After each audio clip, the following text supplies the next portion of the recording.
Imaginez-vous vous réveiller demain dans l'Angleterre médiévale. Pas d'alarme de smartphone, juste les cloches du monastère annonçant l'aube. Votre matelas a disparu. Vous êtes allongé sur un sac rempli de paille qui abrite probablement plusieurs souris. Et ce café dont vous avez besoin pour bien commencer la journée n'existera plus en Europe avant plusieurs siècles. Mais voilà le plus important. Votre survie ne dépend pas de votre capacité à trouver le Starbucks le plus proche. Elle dépend de votre capacité à vous lever du lit et à travailler du matin au soir, en effectuant des tâches qui feraient de votre séance de sport un jeu d'enfant. Le paysan médiéval moyen soulevait et transportait plus d'1 tonne de poids chaque jour pour entretenir sa ferme. Et ce n'est qu'un début. Pendant que vous parcourez les réseaux sociaux et commandez des plats à emporter, les hommes du Moyen-Âge maîtrisaient des compétences qui faisaient la différence entre la vie et la mort. Ils savaient naviguer, grâce aux étoiles, construire des abris avec des matériaux bruts et défendre leur famille avec des armes qu'ils forgeaient eux-mêmes. Pas de tutoriel YouTube, pas d'article WikiHow, juste un savoir pur, durement acquis, transmis de génération en génération. Pensez-vous que vous pourriez le gérer? Car voici ce qu'on ne vous a jamais dit. L'homme moderne est devenu pathétiquement faible comparé à ses ancêtres médiévaux. Et j'ai les preuves scientifiques pour le prouver. Le taux moyen de testostérone a chuté de 1% par an depuis 1980. La force de préhension, indicateur clé de la capacité physique globale, a chuté. Nous avons tellement éliminé les défis physiques de nos vies que nos corps s'affaiblissent littéralement à chaque génération. Mais cela va bien au-delà de la force physique. Il s'agit d'une dégradation complète des capacités humaines fondamentales. Survie, résilience mentale, compétences pratiques, véritable lien communautaire. Tout ce qui rendait autrefois les hommes véritablement capables a été systématiquement éliminé de l'expérience masculine moderne. Et les preuves que je suis sur le point de vous montrer sur ce qu'un homme médiéval pouvait réellement faire vont complètement briser votre perception de ce que signifie être fort. Il s'appelait Thomas de Hashby et chaque matin de 1347, il se réveillait avant l'aube dans sa petite ferme du Yorkshire, en Angleterre. À 28 ans, Thomas avait un physique qui rendrait n'importe quel athlète moderne envieux. Des muscles denses, forgés par des années de dur labeur, des os si résistants qu'ils semblaient faits de fer, et une endurance qui lui permettait de travailler 14 heures d'affilée. Thomas n'avait rien d'exceptionnel. Il n'était ni un guerrier entraîné, ni un noble privilégié. C'était un simple paysan, représentatif de millions d'hommes médiévaux qui menaient des vies inimaginables. Sa journée commençait par là. Collecte de l'eau au puits du village, 18 kilos par trajet, 6 avant le petit déjeuner. Puis venait la charrue. Pas de tracteur, juste lui, et peut-être un bœuf s'il avait de la chance. La charrue pesait 34 kilos, et il la tirait dans un sol lourd pendant 12 heures d'affilée. Mais voici ce qui va bouleverser votre perspective. Des restes squelettiques médiévaux montrent que des hommes comme Thomas avaient une densité osseuse à faire pâlir de honte les athlètes modernes. Les os de son avant-bras étaient systématiquement plus épais d'un côté, preuve d'un travail physique intense et répétitif depuis l'enfance. Thomas pouvait mieux lire les schémas météorologiques que nos météorologues modernes, simplement en observant le ciel et le comportement des animaux. Il pouvait prédire les tempêtes plusieurs jours à l'avance avec une précision effrayante. En route pour le travail, il avait déjà identifié 5 plantes comestibles, remarqué des traces de loups près du village et ajusté sa charge de travail en fonction de la météo. Sa base de données de survie était stockée dans sa tête et non dans le cloud. Thomas pouvait parcourir de vastes distances sans une seule carte, grâce à un système mental complexe de points de repère, d'étoiles et de caractéristiques naturelles. Certains comme lui pouvaient parcourir des centaines de kilomètres et rentrer chez eux grâce à des compétences que nous avons complètement perdues. Et maintenant, vient la partie qui vous fera remettre en question tout ce qui concerne la masculinité moderne. Lorsque Thomas est mort, à l'âge de 34 ans, non pas de faiblesse, mais d'une épidémie qui a ravagé l'Europe, il avait plus de compétences pratiques de survie qu'un instructeur de survie moderne, plus de capacités physiques qu'un rat de gym, et plus de force mentale qu'un conférencier motivateur. Thomas pourrait tout perdre et tout reconstruire à partir de zéro. La plupart d'entre nous supportent à peine une panne de courant. Mais si vous pensez que la force physique était ce qui impressionnait le plus chez des hommes comme Thomas, attendez de découvrir son véritable régime alimentaire. Car il va bouleverser complètement votre alimentation moderne. Nous sommes en 2024 et un phénomène extraordinaire se produit dans les laboratoires de nutrition du monde entier. Les scientifiques redécouvrent des secrets alimentaires que les humains médiévaux connaissaient instinctivement sans la moindre application de comptage de calories. Mais avant de comprendre ce paradoxe nutritionnel, il est essentiel de connaître la vérité brutale sur ce que mangeaient réellement nos ancêtres. Car cela va bouleverser toutes vos croyances sur une alimentation saine. Vous pensez que vos shakes protéinés et votre routine de préparation de repas sont trop compliqués. La nutrition médiévale bouleverserait complètement votre alimentation moderne. Rappelons-nous la réalité. Le paysan médiéval moyen consommait environ 4000 calories par jour. Mais pas sous forme de barres protéinées ni de compléments alimentaires. Il s'agissait de pain grossier à se casser les dents, de potage, un ragoût perpétuel et de tous les légumes qu'il pouvait cultiver. Mais voici ce qui va vous époustoufler. Ils étaient en meilleure santé que la plupart d'entre nous. Les dents médiévales présentent moins de caries que les bouches modernes, malgré l'absence de soins dentaires. Pourquoi? L'absence de sucre transformé. Leurs bactéries intestinales diversifiées feraient honte à nos systèmes digestifs aseptisés. Les scientifiques modernes de l'alimentation viennent seulement de découvrir que leurs aliments fermentés et leur alimentation variée ont créé un microbiome robuste qui les a protégés de nombreuses maladies. Mais voici ce que les hommes médiévaux comprenaient et que nous avons oublié. La nourriture n'est pas censée être disponible 24 heures sur 24, 7 jours sur 7. Leur corps s'adaptait au cycle naturel d'abondance et de pénurie. Pendant les récoltes, ils festoyaient comme des rois. En hiver, ils pouvaient passer des journées entières à ne manger que des haricots secs et du pain rassis. Ce jeûne intermittent naturel a permis de maintenir leur métabolisme vif et leur corps mince. Comparez cela à aujourd'hui, où des hommes dévorent leur 4e repas livré de la journée, tout en se plaignant de leur santé intestinale. L'homme moderne moyen consomme plus de sucre en une semaine qu'une personne du Moyen-Âge en un an. Et voici la partie qui va complètement changer votre compréhension de ce que signifie être vraiment résilient.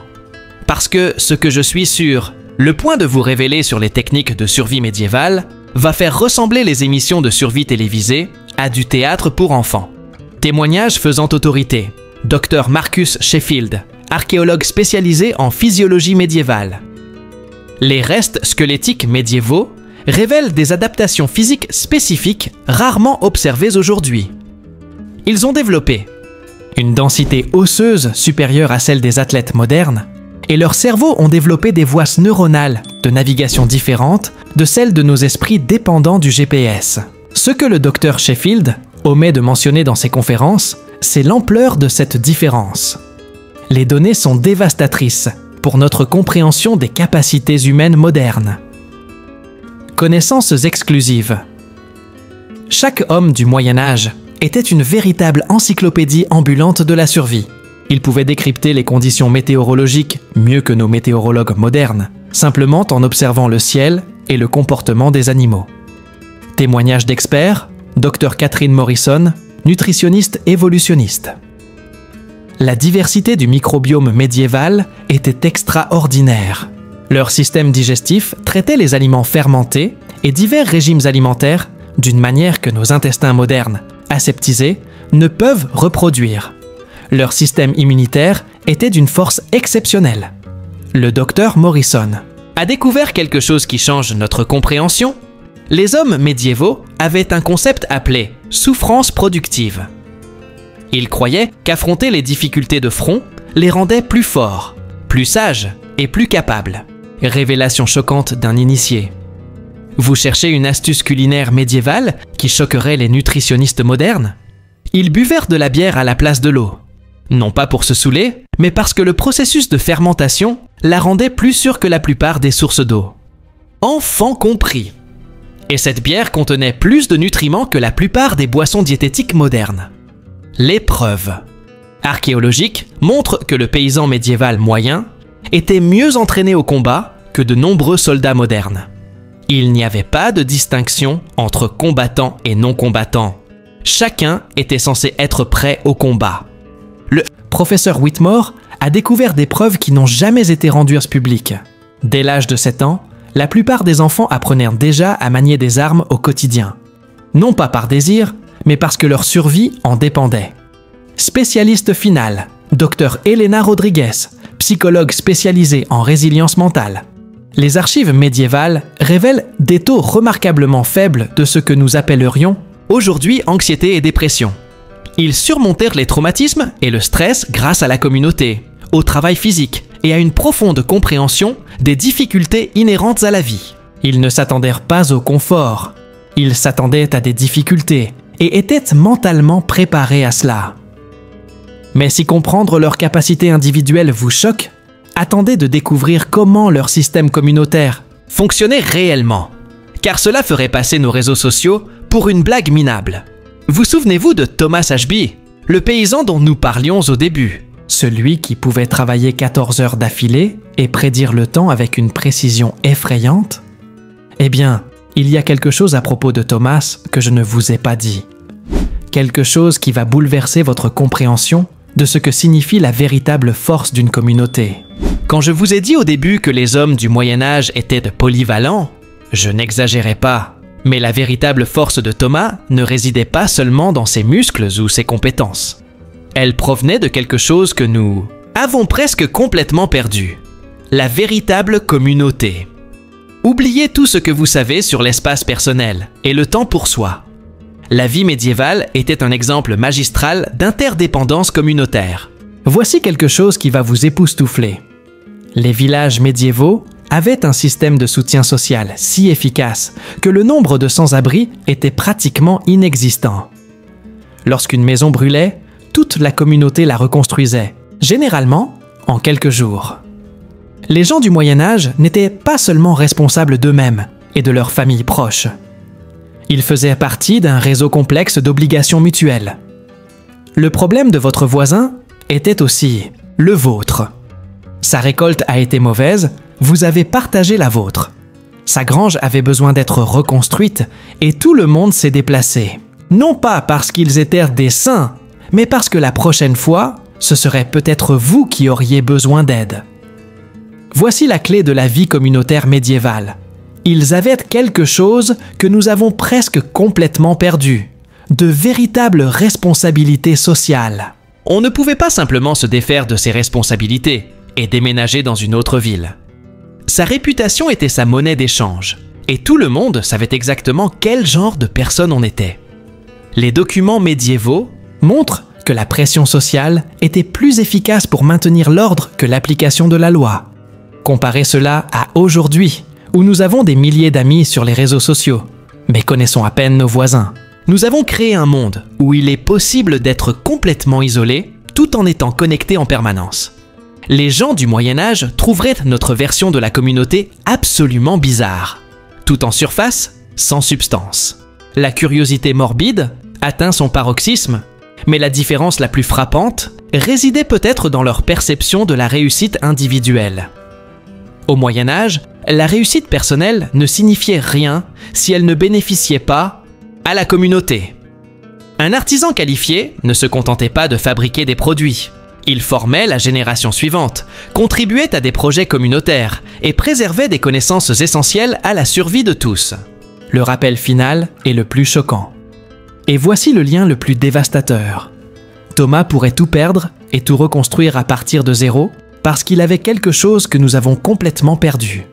Un véritable réseau de soutien, de réelles compétences pratiques et l'état d'esprit nécessaire pour faire face à tous les défis que la vie lui lance.